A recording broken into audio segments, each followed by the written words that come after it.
we'd have a whole different reality of thinking. That'd be the only way we fucking do it.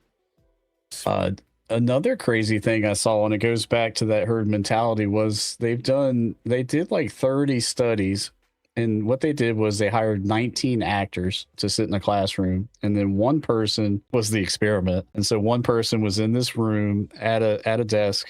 They were supposed to be taking some type of course, like a free course or something, like they advertised it. You take one person from the outside and you have 19 actors in the room. So 20 people in this room. The teacher instructs them to do some reading and do something in the book, and then says, absolutely don't leave the room for any reason.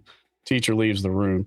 A couple minutes later, smoke alarms start going off. They use like smoke effects, like Hollywood style, smells like smoke, basically to make it look like the building's burning down.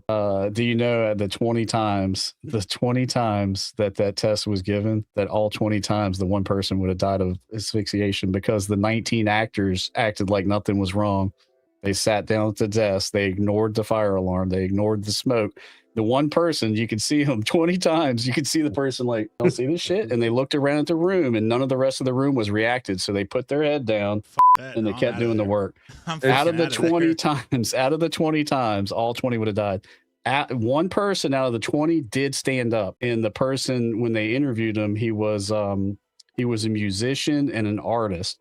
And they said his mind, at all of them, they thought he would buck the system or not care what everybody else thought, just because that tends to be that mindset. They said he stood up and went to go to the door after a couple minutes, and somebody in the class said, "Hey, the teacher said we're not supposed to leave for any reason." He sat back down. He sat back down. That's like what was that special on CBS?